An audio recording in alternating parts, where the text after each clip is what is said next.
Welcome to your feature presentation, the podcast where we bring you the latest and greatest movies in pop culture. We've got a special episode today. We are here at your house. We are rarely together. We live 2.5 hours apart.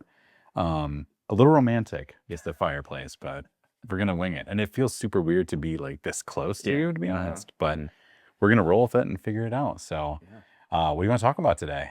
Dude, well, I had my inaugural episode of The Night of the Seven Kingdoms with you last night. We both read the books. You pressured me into watching the first episode at 1 a.m. And it was great. It was really good. I feel like Chorus was like, dude, we should totally watch it. And you're like, okay, fine. Yeah, to be fair, Heath suggested it. And I said no. And he said, okay. And then after about 10 minutes of not talking about it, I said, you know what, let's do it. Let's do it. Yeah. We were down here for a Magic tournament, and Teenage Mutant Ninja Turtles came out. It was pretty sweet. Yeah. So we had a Magic tournament. That was fun. And yeah, we got to talk about, like, obviously just got to hang out. We don't get to do this ton in person. So this is kind of fun. So we're going to do a no notes episode, a bunch of random stuff that we want to talk about. So yeah, Night of the Seven Kingdoms, it's been out for a while, but it's amazing, and I want everyone to go see it. That's why I want to keep talking about it, I feel like. So it's like, I think this will probably be the last time we talk about it. For sure, yeah. But it's like, it's such a good story. It's a good plot. It's a hero. But I'd love to, so this is your first time watching it too. So maybe for people who aren't on board yet, like, what did you like about it? What was your first impression? Yeah, first impressions were very positive. I'm super familiar with the Game of Thrones universe. I've seen that show, if not twice through, then 1.5 times through. But I've also read all the books. So I'm really familiar with the universe. This is a really refreshing take on a place that I'm really comfortable and enjoy sitting in. The aesthetics are the same. The cinematography is very similar. The colors, the costumes, the weapons, all of those, very in universe. But what I really enjoyed about it was things like, if you've seen the first episode, there's a moment of the main character, Dunk, who has a potentially heroic moment, and the Game of Thrones theme song, dun, dun, dun, it starts sweeping in, and it is immediately interrupted with a moment of comedy and lighthearted giggles, right? Ideally, unless it grossed you out. If you know, you know. Right on the edge, but. Yeah, I know. So the show knows what it is. From the first episode, I feel that. And it knows it's going to be a really heartfelt comedy drama that I'm going to care really deeply about Egg and Dunk, but they're going to make me laugh. And their dynamic is going to be really interesting. Having read the novellas, that tracks. That's what I want out of this adaptation. So I'm really looking forward to it. And I'm sure that it seems like lots of people have positive thoughts about it so far. For good reason. So I'm excited to watch it. But I'm expecting the lighthearted, tall, kind of gumpy, maybe an idiot in some regards, Hedge Knight, to be one of my most beloved characters of the year of 2026. Yeah. There's so much desire for good in him just in the first episode that this will make him stand out for the whole year, I think. Yeah. Yeah, it's such a good, straightforward story. And I think it would be hard to be like, is there going to be a show that's better than this? Like, overall, we got Monarch comes out. We've got Daredevil Reborn season 2. Like, there's a lot of stuff that I'm interested in. But I think, I don't know, this might be crazy too, because I have a lot of high expectations for Project Hail Mary. Yeah. And I'm like, are we going to get my favorite stuff before April this year? Like, it could happen. So yeah, truly. I think if we throw our gaze to the end of the year and we consider book up there, Dune Messiah, high expectations for that. I don't know where you're at with Doomsday and how you feel about it. I'm so indifferent that I think this will be a stream movie for me, Doomsday. So the early projects of the year, I think I have a lot of energy for them. New projects or Night of the Seven Kingdoms, new and interesting takes on a universe I'm familiar with. Project Hail Mary, a book that I love. Spider-Man, a hero that I love. Yeah. So I think, unfortunately, I'm going to expend all of my energy for movies and shows early in the year and be well rewarded.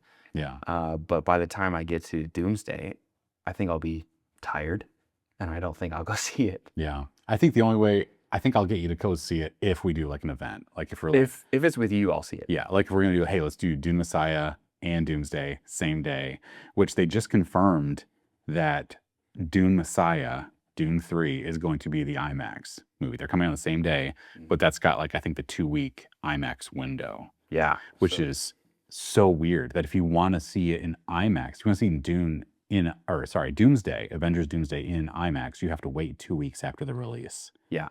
It feels weird to say that the new Avengers movie you will not be able to see in IMAX for 3 weeks or so. Yeah. And I think that says something about our culture too, that I think there's a lot of like Christopher Nolan is such a juggernaut. Oh my gosh. I don't know why I'm talking about Christopher Nolan. Denis Villeneuve is such like an industry guy that they have so much faith in that quality of the project that that's what they want to have happen. But I think the fact that we're not hearing an outcry is very like the big movie coming out is Dune 3.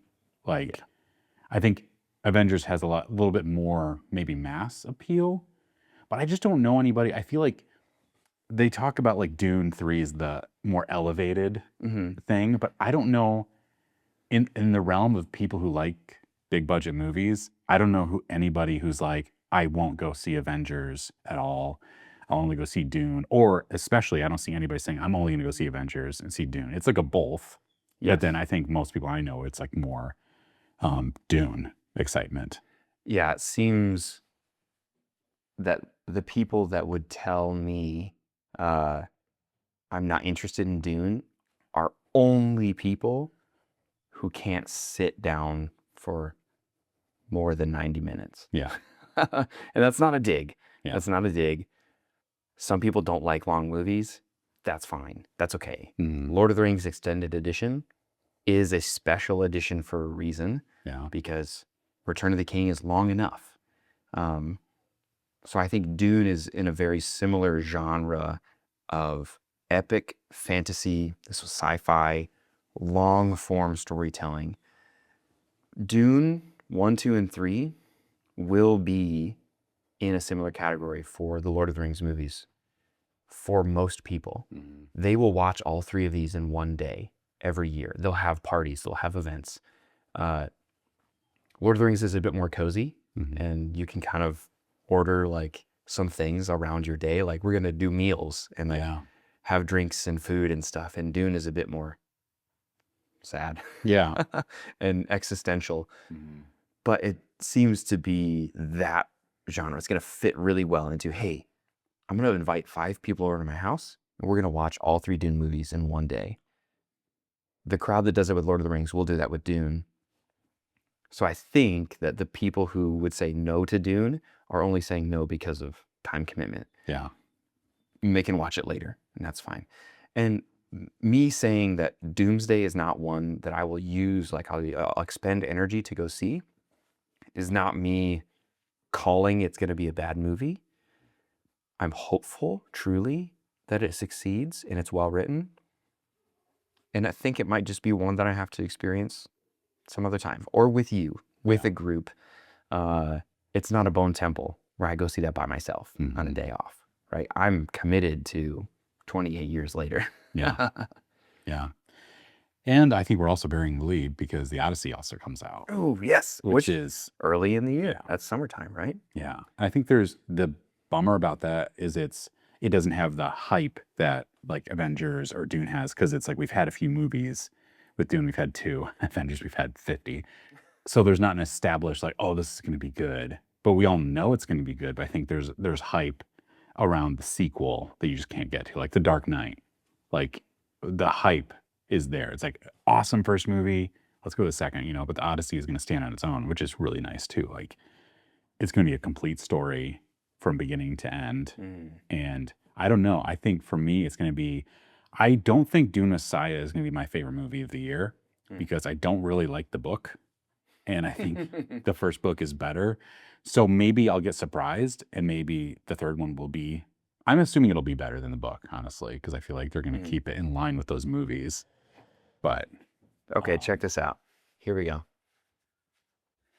This is for the folks at home. Okay. We're going to get into some serious stuff here. The movie adaptation of this book will be better than the book. Agree, disagree? yeah, I agree. Describe. What do you mean? That it'll be better. Yeah. Well, I think I like the movies Dune 1 and 2 better than the book. So, yeah. Cool. Okay. But I'm not an old school sci-fi fan. Like, I just feel like they're more, I don't know. They're more in your brain. They're more like heady. They're more like slow. Political, maybe.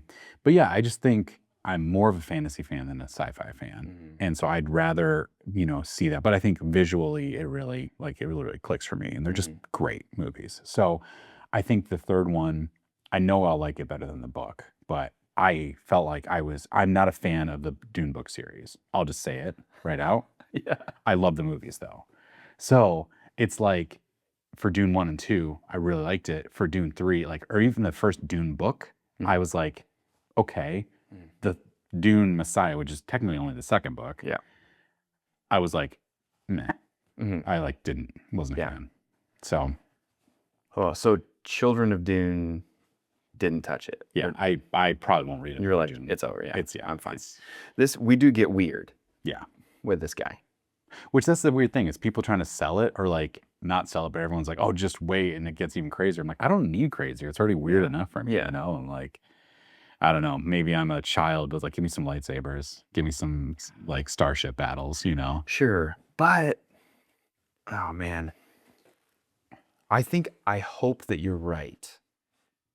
I hope that the movie is better than the book. Because I agree with you, the book wasn't great. Yeah. Now, do I know what it was like what year was this? I don't know, but I know it was pre-Star Wars movie. 1969. Yeah. Do I know what it was like in 1969 to read a sequel to probably the best sci-fi that was ever written? At least at the time. Yeah. I don't know what that was like. We have lots of sci-fi that was directly inspired by Frank Herbert, including Star Wars. Not just books, but movies. Oh, yeah. So is there a lot of value in Dune Messiah? There is. Does it hold up as something that most people would want to read today? I don't think so. Yeah. And it's hard too, because you can there's a lot of things that they build on each other. I was thinking about Indiana Jones. They were based on these old serials, these TV shows. And I can love Indiana Jones, but I don't have to go back. I feel like sometimes as being in nerd culture, you have to like the original. I'm like, I have no desire to watch 1920s serial television. Just give me Indiana Jones. So just to wrap up, a couple things, maybe one thing from each of us that we're excited about this year, a non-movie thing. So we'll go outside of our comfort zone. What is a non-movie entertainment area that you're really pumped for in 2026? I'm definitely really excited for a lot of movies coming out. Obviously, that's one of the main things we talk about on our podcast. I'm really excited for Resident Evil Requiem. Just came out. It's getting really good reviews. I'm a big fan of the third-person, over-the-shoulder Resident Evil. And in this one, we actually get both. We actually get over-the-shoulder, third-person shooter, more action, and then we have straight POV horror, limited resources kind of stuff, and it goes between them. So I'm I don't know if I can handle that because new horror is actually scary, and I still find Resident Evil 4, the original, scary. I'm a GameCube. I'm oh gosh, they jumpy. So that's definitely one of the things I'm excited outside of the movie world. Yeah. Yeah. I would say, as far as entertainment outside of movies, I'm very into Magic the Gathering, which is one of the reasons why we're here together. We went to a pre-release last night for Ninja Turtles. Ninja Turtles Magic. The Hobbit set this summer I think June is the release date. I'm really amped on.